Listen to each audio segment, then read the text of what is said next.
तो आइए भगवान श्री सत्यनारायण की कथा का श्रवण करते हैं। प्रथम अध्याय। श्री सत्यनारायण भगवान की जय। एक बार नैमिषारण्य में एक तट आर्यवर्त के 88,000 महर्षियों ने मुनिश्रेष्ठ श्री सूर्य से पूछा कि हे मुनिश्रेष्ठ, इस कलयुग में मनुष्य वेद विधान और धर्म के विरुद्ध आचरण करते हुए पापों के बोझ तले दबता जा रहा है। अतः हे मुनिश्रेष्ठ, मनुष्य के कल्याण हेतु ऐसा कोई उपाय बताइए जिससे मनुष्य को पुण्य लाभ हो। तब श्री सूर्य जी ने कहा कि हे ऋषियों, आपने विश्व कल्याण के लिए बहुत अच्छा प्रश्न किया है। अब मैं उस मंगलकारी व्रत का वर्णन करूंगा जिसके संबंध में एक बार महर्षि नारद जी ने भगवान श्री लक्ष्मी नारायण जी से पूछा था और उन्होंने नारद जी को जो कथा कही थी आप उसे सुने। ब्रह्मर्षि नारद जी मानव कल्याण की इच्छा से विभिन्न लोकों का भ्रमण करते हुए पृथ्वी लोक में पहुंचे और वहां पर अपने कर्मों के अनुसार लोगों को दुखों से पीड़ित देखकर वे बहुत व्यथित हुए और मन में विचार करने लगे कि इन प्राणियों के दुख का निवारण कैसे होगा। जब वह कोई उपाय न सोच सके तो भगवान विष्णु के सामने वह उपस्थित हुए और वहां नारद जी ने श्वेत वर्ण और 4 भुजाओं वाले शंख चक्र गदा और पद्म से सुसज्जित देवों के ईश भगवान विष्णु की स्तुति करते हुए कहा कि हे नारायण, आप सर्वशक्तिमान व सृष्टि के पालन करता है। आपका कोई आदि मध्य और अंत नहीं है। आप सृष्टि के कण कण में विद्यमान हैं और अपने भक्तों की मंगल कामनाएं पूरी करने वाले हैं। मैं आपको नमस्कार करता हूं, बारंबार प्रणाम करता हूं। नारद जी की इस प्रकार की स्थिति सुनकर भगवान विष्णु मुस्कुराते हुए बोले कि हे मुनिवर, आप निसंकोच होकर अपने आने का कारण बताइए। तब नारद जी ने कहा कि पृथ्वी लोक में अपने अपने कर्मों के अनुसार विभिन्न योनि में रहते हुए दुखों से पीड़ित मुझ पर कृपा करते हुए कोई ऐसा उपाय बताइए जिससे उनका दुख नष्ट हो सके। तब भगवान विष्णु ने कहा कि हे नारद, अब मैं ऐसे व्रत का वर्णन करने जा रहा हूं जिसके करने से विश्व के सभी स्त्री पुरुष पापों से उनको मुक्ति मिलेगी और निर्धनता नष्ट हो जाएगी और मनुष्य आनंद पूर्वक जीवन यापन करेगा। श्री सत्यनारायण भगवान के इस व्रत को करने से उनकी सभी मंगल कामनाएं पूरी होगी, उनकी सभी इच्छाएं पूरी होगी। नारद जी ने जब व्रत के बारे में विधि विधान की जानकारी चाही तो भगवान नारायण बोले कि मन और वचन कर्मणा, मनसा वाचा कर्मणा से शुद्ध होकर मनुष्य भक्ति एवं श्रद्धा भाव से किसी भी दिन यह व्रत कर सकता है। नैवेद्य आदि भक्ति भाव से अर्पित कर ब्राह्मणों को भोजन कराएं और दक्षिणा दें। इस प्रकार श्री सत्यनारायण की आराधना करने से सभी कष्टों से मुक्ति पाकर वह धन संपन्न व सुखी होकर आनंद पूर्वक जीवन व्यतीत करता है। इति प्रथमो अध्याय। सत्यनारायण भगवान की जय। प्रथमो अध्याय संपूर्ण। द्वितीय अध्याय। दूसरा अध्याय। श्री सूजी बोले कि हे ऋषि मुनियों, अब मैं आपको उस निर्धन ब्राह्मण की कथा सुना रहा हूं जिसने श्री सत्यनारायण भगवान का सबसे पहले व्रत किया था और प्राचीन समय में वह निर्धन ब्राह्मण काशी में रहता था और भिक्षा मांगकर वह अपना जीवन यापन कर रहा था। ब्राह्मण की दुर्दशा देखकर ब्राह्मणों से प्रेम करने वाले श्री सत्यनारायण भगवान ने एक दिन बूढ़े व्यक्ति का रूप प्रवृत्त कर उसके पास जाकर आदर से पूछा कि हे ब्राह्मण देवता, तुम इस तरह घर घर भिक्षा मांगकर अनेक कष्टों को सहन करते हुए कैसे जीवन यापन कर रहे हो? तो दरिद्र ब्राह्मण ने कहा कि हे मित्र, मेरा आय का कोई साधन नहीं है और मैं भिक्षा मांगकर अपना जीवन यापन कर रहा हूं। निर्धन ब्राह्मण की बात सुनकर बूढ़े व्यक्ति ने कहा कि हे मित्र, श्री सत्यनारायण भगवान का व्रत करने से सभी कष्टों का निवारण होता है और भगवान श्री सत्यनारायण की पूजा आराधना करने से तुम्हारी सभी मनोकामनाएं पूरी होगी और तुम्हारे घर में धन संपत्ति के भंडार भरेंगे और धन संपत्ति की वर्षा होगी। ब्राह्मण को व्रत करने की विधि बताकर सत्यनारायण भगवान वहां पर अंतर्ध्यान हो गए। निर्धन ब्राह्मण ने बूढ़े व्यक्ति द्वारा बताए गए व्रत को करने का निश्चय किया और उस रात उसे नींद नहीं आई। वह व्रत करने के बारे में सोचता रहा और रात भर भगवान श्री सत्यनारायण भगवान का स्मरण करता रहा। प्रातः उठकर भगवान सत्यनारायण का व्रत रखने का निश्चय करता हुआ निर्धन ब्राह्मण भिक्षा मांगने के लिए निकल पड़ा और उस दिन उस ब्राह्मण को भिक्षा में बहुत सारा धन मिला और घर लौटकर उसने अपने आसपास के लोगों के साथ भगवान श्री सत्यनारायण की पूजा करने व उन्हें व्रत कथा सुनने के बाद सभी को प्रसाद देकर स्वयं भी प्रसाद ग्रहण किया और कुछ ही दिनों में ब्राह्मण की निर्धनता दूर हो गई। उसके घर में धन धान्य की वर्षा होने लग गई। हे श्रेष्ठ मुनियों, अब मैं आपको उन लोगों की भी कथा सुनाता हूँ जिन्होंने उस ब्राह्मण से श्री सत्यनारायण भगवान की व्रत कथा सुनकर यह व्रत किया है और उनके कष्ट दूर हुए हैं। धन संपत्ति से संपन्न उस ब्राह्मण ने हर महीने नियमित रूप से व्रत करते हुए जब अगले माह श्री सत्यनारायण भगवान का व्रत किया तो उस व्रत में बहुत से उसके भाई बंधु और मित्र वहां पर सम्मिलित हुए और उसी समय एक बूढ़ा लकड़हारा वहां से जा रहा था। उसे बड़ी प्यास लग रही थी, अतः जल पीने की इच्छा से बूढ़े लकड़हारे ने लकड़ियों के अपने उस गटर को तो जमीन पर रखा और घर के आंगन में पहुंचकर उस ब्राह्मण से पूछा कि हे ब्राह्मण देवता, आप यहाँ किसका पूजन कर रहे हैं? इस व्रत के करने से क्या लाभ होता है? कृपा करके मुझे बताइए।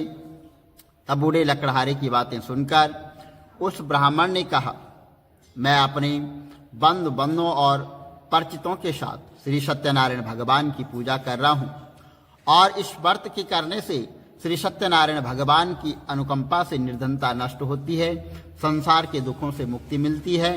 और ब्राह्मण के इस व्रत का वर्णन सुनकर बूढ़ा लकड़हारा बहुत प्रसन्न हुआ और मन ही मन भगवान सत्यनारायण का व्रत करने का निश्चय कर लिया। और चलते हुए लकड़हारे ने मन में सोचा कि आज लकड़ियां बेचने से जो धन मिलेगा उस धन से मैं श्री सत्यनारायण भगवान की पूजा करूंगा।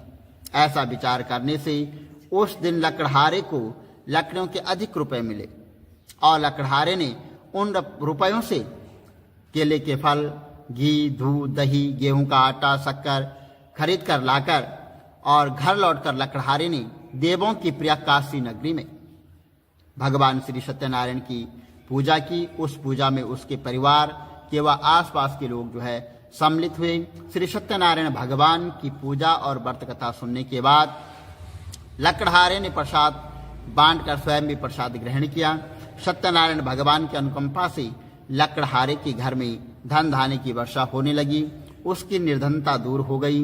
श्री सत्यनारायण भगवान की पूजा करते हुए लकड़हारा आनंद पूर्वक जीवन यापन करता हुआ अंत में मोक्ष को प्राप्त हो गया और वैकुंठ धाम को चला गया। यदि सत्यनारायण व्रत कथा द्वितीय अध्याय संपूर्ण। बोलो सत्यनारायण भगवान की जय। तृतीय अध्याय। श्री सूजी बोले कि हे ऋषि मुनियों, अब मैं आपको आगे की कथा सुनाता हूं। प्राचीन समय में कनकपुर में उल्कामुख नाम का एक बुद्धिमान तथा सत्यवादी राजा राज करता था। वह प्रतिदिन मंदिर में जाकर भगवान सत्यनारायण की पूजा करता था और निर्धनों को अन्न, वस्त्र और धन दान करता था। उसकी पत्नी सुभद्रा बहुत सुशील थी और वे दोनों हर महीने भगवान सत्यनारायण का व्रत करते थे। सत्यनारायण की अनुकंपा से उनके महल में धन संपत्ति के भंडार भरे थे। उनकी सारी प्रजा बहुत आनंद से जीवन यापन कर रही थी। एक बार राजा और रानी बहुत से लोगों के साथ जब भद्रशिला नदी के किनारे श्री सत्यनारायण भगवान की पूजा कर रहे थे तो नदी के किनारे एक बड़ी नाव आकर ठहरी और उस नाव में एक धनी व्यापारी यात्रा कर रहा था। वह बहुत सा धन कमाकर अपने नगर को लौट रहा था। उसका सारा धन उस नाव में रखा हुआ था। नाव से उतरकर व्यापारी राजा के समीप पहुंचा। राजा को पूजा करते हुए देख उसने कहा, हे राजन, आप इन सब लोगों के साथ मिलकर किसकी पूजा कर रहे हैं और इस पूजा करने से मनुष्य को क्या लाभ होता है? राजा ने व्यापारी से कहा, कि हम जो है हर पूर्णिमा को भगवान श्री सत्यनारायण का व्रत करते हैं और फिर पूजा अर्चना के बाद भगवान का प्रसाद लोगों को बांटकर स्वयं भी प्रसाद ग्रहण करते हैं। सत्यनारायण भगवान की पूजा से दुखियों के सारे दुख दूर होते हैं। राजा की बात सुनकर व्यापारी ने कहा कि हे राजन, मैं भी सत्यनारायण भगवान का व्रत करना चाहता हूँ, कृपा करके मुझे इस व्रत के बारे में बताइए और इसकी विधि बताइए। राजा ने व्यापारी को भगवान श्री सत्यनारायण व्रत की पूरी विधि बताई कि इस व्रत को कैसे किया जाता है, कैसा करना है। तो राजा ने व्रत कथा सुनने के बाद व्यापारी को भी प्रसाद दिया। श्री सत्यनारायण भगवान का स्मरण करते हुए व्यापारी ने प्रसाद ग्रहण किया और घर लौटकर अपनी पत्नी लीलावती से कहा कि हमारी कोई संतान नहीं है, यदि सत्यनारायण भगवान की अनुकंपा से हमारी कोई संतान हुई तो मैं भी सत्यनारायण भगवान का व्रत अवश्य करूंगा। व्यापारी के ऐसा निश्चय करने के कुछ समय बाद उसकी पत्नी लीलावती गर्भवती हुई। 10वें महीने में उसने एक सुंदर कन्या को जन्म दिया। व्यापारी ने पुत्री जन्म पर बहुत खुशी मनाई, लेकिन सत्यनारायण भगवान का व्रत नहीं किया। जब उसकी पत्नी लीलावती ने अपने पति से व्रत करने के लिए कहा तो वह बोला, अभी क्या जल्दी है, इसका विवाह होगा तो मैं अवश्य ही भगवान श्री सत्यनारायण का व्रत करूंगा। अपने पति के वचन सुनकर लीलावती वहां पर चुप रह गई और व्यापारी की कन्या कलावती शुक्ल पक्ष के चंद्रमा की तरह वह बढ़ने लग गई। एक दिन व्यापार में वह बहुत सा धन कमाकर घर लौटे व्यापारी ने अपनी बेटी को अपनी सखियों के साथ उसे उपवन में खेलते हुए देखा, घूमते हुए देखा तो उसको विवाह की चिंता होने लग गई। व्यापारी ने कलावती के लिए सुयोग्य वर ढूंढने के लिए अपने सेवकों को दूर दूर के नगरों में भेजा। व्यापारी के सेवक जो है कंचनपुर नगर में पहुंचे और उस नगर में उन्होंने एक वाणिक पुत्र को देखा। वाणिक पुत्र अत्यंत सुंदर और गुणवान था। सेवकों ने वापस लौटकर व्यापारी से उस वाणिक पुत्र के बारे में बताया। व्यापारी उस सुंदर लड़के को देखकर बहुत प्रसन्न हुआ और कलावती का विवाह बहुत धूमधाम के साथ उसके साथ कर दिया और उसे दहेज में उस वाणिक ने बहुत सा धन दिया और कलावती का विवाह भी हो गया। लेकिन व्यापारी ने सत्यनारायण भगवान का व्रत नहीं किया। लीलावती ने अपने पति से कहा, नाथ, आपने कलावती के विवाह पर भगवान श्री सत्यनारायण का व्रत करने का निश्चय किया था, अब तो आपको व्रत कर लेना चाहिए। पत्नी की बात सुनकर व्यापारी ने कहा कि अभी तो मैं अपने दामाद के साथ व्यापार करने के लिए जा रहा हूँ। व्यापार से लौटने पर भगवान श्री सत्यनारायण भगवान का पूजन व व्रत मैं अवश्य करूंगा। और यह कहकर व्यापारी ने अपनी कई नावों में जो है सामान भर दिया और अपने दामाद के साथ सेवकों को साथ में लेकर वह व्यापार के लिए निकल पड़ा। उस व्यापारी द्वारा बार बार व्रत न करने का और निश्चय करने पर भी व्रत न करने से भगवान सत्यनारायण जो है क्रोधित हो गए और व्यापारी को दंड देने का निश्चय किया। व्यापारी अपने दामाद के साथ रतनसारपुर में पहुंचकर व्यापार करने लग गया और एक दिन कुछ चोर महल में चोरी करके वहां से भाग रहे थे और सैनिक उनका पीछा कर रहे थे। तो भागते हुए चोरों ने सैनिकों से बचने के लिए चोरी का धन अवसर पाकर व्यापारी की नाव में छिपा दिया और चोरों का पीछा करते हुए सैनिक व्यापारी के पास पहुंचे। उन्होंने व्यापारी की नाव की तलाशी ली तो उन्हें राजा का जो धन चोरी हो गया था वहां पर मिल गया। तब सैनिक व्यापारी और उसके दामाद को बंदी बनाकर राजा के पास ले गए और उन दोनों को बंदी गृह में डाल दिया और उनका सारा धन जो है ले लिया। भगवान श्री सत्यनारायण के प्रकोप से उधर लीलावती पर भी मुसीबतों का पहाड़ टूट पड़ा। उसके घर में चोरी हो गई, चोर सारा धन चुरा कर ले गए। घर में खाने के लिए अन्न भी नहीं बचा। भूख प्यास से व्याकुल होकर व्यापारी की बेटी कलावती एक ब्राह्मण के घर गई। उस ब्राह्मण के घर में भगवान सत्यनारायण की व्रत कथा हो रही थी और उसने भी वहां बैठकर व्रत कथा सुनी और प्रसाद लिया और घर लौटकर घर आई तो उसकी माँ ने लीलावती को अपनी सारी बात बताई और कलावती ने भगवान श्री सत्यनारायण भगवान की बात सुनकर लीलावती ने भी व्रत करने का जो है निश्चय किया। उसने कहा कि अगले दिन ही लीलावती ने अपने परिवार और आसपास के लोगों के साथ श्री सत्यनारायण भगवान की पूजा की और पूजा के बाद सबको जो है प्रसाद बांटकर स्वयं भी प्रसाद ग्रहण किया। लीलावती ने अपने पति और दामाद के घर लौट आने की मनोकामना से भगवान श्री सत्यनारायण का व्रत किया था। लीलावती ने विधि पूर्वक व्रत करने और प्रसाद ग्रहण करने से श्री सत्यनारायण भगवान ने प्रसन्न होकर उसकी मनोकामना पूरी कर दी। और उन्होंने राजा चंद्रकेतु को स्वप्न में दर्शन देकर कहा कि हे राजन, व्यापारी और उसका दामाद बिल्कुल निर्दोष है। सुबह उठते ही दोनों को मुक्त कर दो। उन दोनों का जो सारा धन तुमने लिया है वापस लौटा दो, नहीं तो यदि अगर तुमने ऐसा नहीं किया तो मैं तुम्हारा सारा वैभव नष्ट कर दूंगा। इतना कहकर भगवान सत्यनारायण अंतर्ध्यान हो गए और प्रातः होते ही राजा चंद्रकेतु ने अपने मंत्री और राज ज्योतिषियों को रात के स्वप्न की बात बताई। तो सबने व्यापारी और उसके दामाद को छोड़ देने के लिए कहा। राजा चंद्रकेतु ने तुरंत उस व्यापारी को और उसके दामाद को छोड़ दिया और उनका सारा धन वापस कर दिया। इस प्रकार श्री सत्यनारायण भगवान की अनुकंपा से व्यापारी और उसका दामाद दोनों खुशी खुशी अपनी नगर की ओर चल दिए। इति सत्यनारायण व्रत कथा तृतीय अध्याय संपूर्ण। बोलो सत्यनारायण भगवान की जय। चतुर्थ अध्याय। तो सूत जी बोले कि उस व्यापारी ने अपने दामाद के साथ शुभ मुहूर्त में नाव द्वारा रतनसारपुर से प्रस्थान किया और लंबी यात्रा करने के बाद व्यापारी ने एक नगर के किनारे नाव को रोककर भोजन किया और फिर दोनों वहां पर विश्राम करने लग गए। और तभी सत्यनारायण भगवान साधु के रूप में व्यापारी के पास पहुंचे और पूछा कि हे वाणिक, तेरी नाव में क्या है? तो व्यापारी ने सोचा कि दंडी साधु जो ये साधु आया है, ये अवश्य ही कुछ मांगने की इच्छा से मुझे पूछ रहा है। तो व्यापारी ने वहां पर झूठ बोल दिया कि मेरी नाव में तो बेल और पत्ते भरे हैं। व्यापारी के झूठे वचन सुनकर भगवान सत्यनारायण क्रोधित हो गए और उन्होंने कहा कि हे वैश्य, जो तूने कहा है वही सच हो।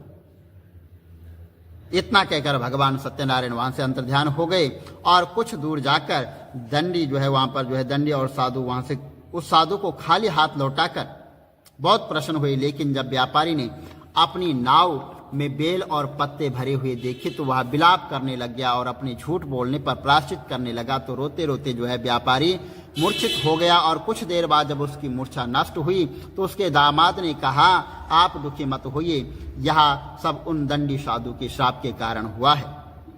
अब वही दंडी साधु हमें इस विपत्ति से छुटकारा दिला सकते हैं। दामाद के वचन सुनकर व्यापारी दंडी साधु भगवान की तलाश में चल दिए और कुछ आगे जाकर ढूंढने पर उन्हें एक वृक्ष के नीचे भगवान सत्यनारायण मिल गए। व्यापारी ने दंडी साधु के चरणों में गिरकर क्षमा मांगी और दंडी स्वरूप भगवान सत्यनारायण बोले, हे वाणिक पुत्र, तेरे झूठ बोलने के कारण ही मैंने तुझे दंड दिया है। तूने बार बार मेरी पूजा करने के लिए कहा लेकिन कभी पूजा नहीं की। व्यापारी ने तब हाथ जोड़कर कहा कि भगवान, आप तो दीन दुखियों के कष्ट दूर करने वाले हैं, मेरी इस गलती को भी आप क्षमा करें। आपके रूप को तो ब्रह्मा भी नहीं जान पाते हैं और फिर भला मैं अज्ञानी आपकी लीला को कैसे समझ पाता। अब मैं जीवन में कभी झूठ नहीं बोलूंगा और सदैव भगवान सत्यनारायण का व्रत और पूजा किया करूंगा। आप मुझ पर अनुकंपा करें। व्यापारी की क्षमा याचना सुनकर दंडी साधु ने उसे क्षमा कर दिया और उसी समय व्यापारी की नाव में भरे हुए बेल और पत्ते धन और धान्य में परिवर्तित हो गए और अपने सेवकों के साथ अगले ही दिन वह भगवान सत्यनारायण का व्रत करके उनकी पूजा करके सबको प्रसाद वितरित करके स्वयं प्रसाद ग्रहण किया और व्यापारी अपनी नगर की ओर चल दिए। अपने नगर में पहुंचकर व्यापारी ने एक सेवक को अपने घर में भेजा। सेवक ने लीलावती को सूचित किया। उस समय लीलावती और कलावती दोनों भगवान श्री सत्यनारायण की पूजा कर रही थी। पति और दामाद के लौट आने का समाचार सुनकर लीलावती ने पूजा पूरी करके प्रसाद ग्रहण करने के बाद कलावती से कहा कि बेटी, मैं नदी किनारे जा रही हूं, तू भी प्रसाद ग्रहण कर शीघ्र आ जाना। कहकर लीलावती नदी की ओर चल पड़ी। परंतु कलावती पति से मिलने की खुशी में प्रसाद ग्रहण किए बिना ही घर से निकलकर नदी किनारे जा पहुंची। उसके प्रसाद ग्रहण न करने के कारण सत्यनारायण भगवान क्रोधित हो गए। उन्होंने व्यापारी की नाव को नदी में डुबो दिया। अपने पति को वहां न देखकर कलावती ने रोना शुरू कर दिया। तब व्यापारी ने कहा कि पुत्री, अवश्य ही तुझसे कोई भूल हुई होगी, इसलिए भगवान श्री सत्यनारायण ने तुझे दंड दिया है। तब व्यापारी ने सत्यनारायण भगवान से प्रार्थना की कि हे भगवान, मेरे परिवार के किसी स्त्री पुरुष से कोई भूल हुई हो तो उसे अवश्य क्षमा कर देना। तभी आकाशवाणी हुई, हे वाणिक पुत्र, तेरी कन्या मेरा प्रसाद ग्रहण किए बिना ही चली आई है। यदि अब घर पहुंचकर तेरी कन्या प्रसाद ग्रहण करके वापस लौट आए तो उसे पति के दर्शन अवश्य होंगे। पहले प्रसाद ग्रहण करके फिर उसको पति के दर्शन होंगे। कलावती ने वैसे ही किया। उसके प्रसाद ग्रहण करके वापस लौट आने पर नाव जल के ऊपर आ गई और दामाद भी सुरक्षित नदी से निकल आया। घर लौटकर व्यापारी ने अपने परिवार के साथ मिलकर विधि अनुसार और विधि पूर्वक भगवान श्री सत्यनारायण की पूजा की और कथा की और उसकी सभी इच्छाएं पूरी हुई। इति सत्यनारायण व्रत कथा चतुर्थ अध्याय संपूर्ण। बोलो सत्यनारायण भगवान की जय। पंचम अध्याय। श्री सूत जी बोले कि हे ऋषि मुनियों, मैं और भी कथा सुनाता हूं।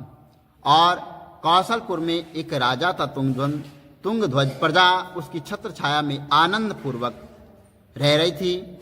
राजा तुंगध्वज अपनी प्रजा के सुख दुख का बहुत ध्यान रखता था, लेकिन एक बार उसने सत्यनारायण भगवान का प्रसाद ग्रहण नहीं किया। तब सभी को चिंताओं से मुक्त करके धन संपत्ति से भंडार भरकर प्रसाद ग्रहण नहीं किया और उनकी चिंताओं को मुक्त करके धन संपत्ति से भंडार भरकर प्राणियों के जीवन के सभी सुख देने वाले श्री सत्यनारायण भगवान ने राजा को प्रसाद न ग्रहण करने का दंड दिया है। और एक दिन राजा तुंगध्वज जंगल में हिंसक पशुओं का शिकार करने निकला था। शिकार का पीछा करते हुए वह अपने सैनिकों से अलग हो गया और देर तक हिंसक जानवरों का शिकार किया। अतः कुछ देर विश्राम करने के लिए वह एक वृक्ष के नीचे बैठ गया और समीप ही कुछ चारवाएं सत्यनारायण भगवान की पूजा कर रहे थे। राजा ने उनके पास से गुजरते हुए भगवान सत्यनारायण को नमस्कार नहीं किया और चारवाओं ने जब राजा को पूजा के बाद प्रसाद दिया तो राजा ने प्रसाद भी ग्रहण नहीं किया और घोड़े पर सवार होकर अपनी नगर की ओर चल दिया। राजा जब नगर में पहुंचा तो उसने देखा कि उसका सारा वैभव नष्ट हो गया। श्री सत्यनारायण भगवान के प्रकोप से राजा निर्धन हो गया। तब राज ज्योतिषियों ने राजा से कहा कि महाराज, आपसे अवश्य कोई भूल हुई है। अगर आप उस भूल का प्रायश्चित कर लें तो सब कुछ पहले जैसा हो जाएगा। और सब कुछ पहले जैसा हो जाएगा। पूजा के बाद तो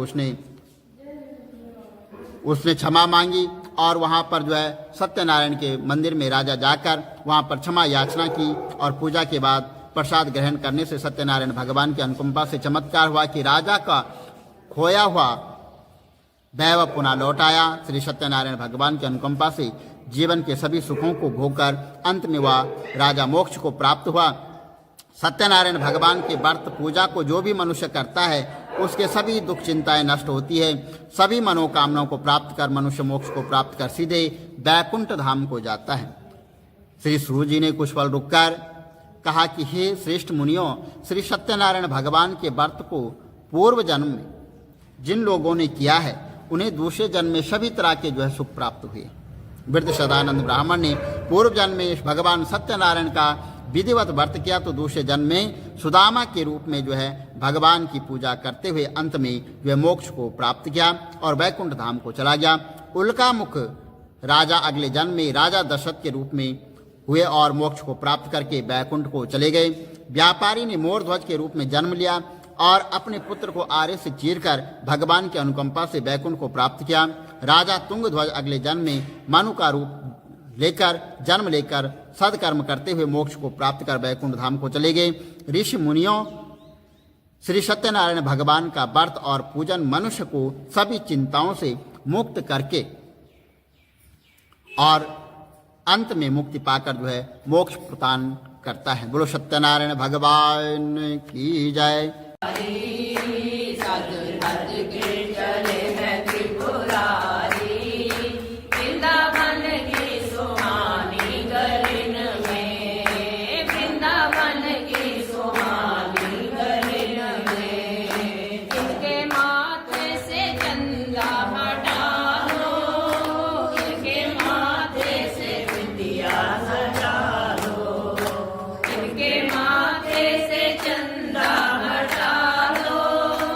इनके माथे पे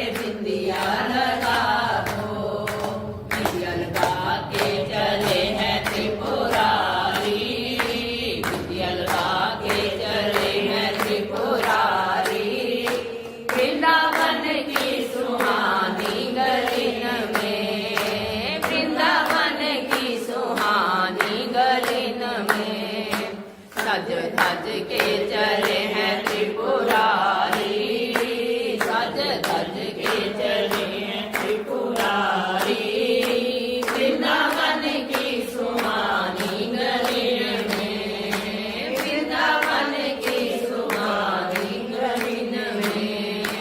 इनके गले से नाग हटा दो, इसके गले में माला। हरिः ओं वहं शान्ताकारं भुजगशयनं पद्मनाभं त्रिशहं विश्वाधारम्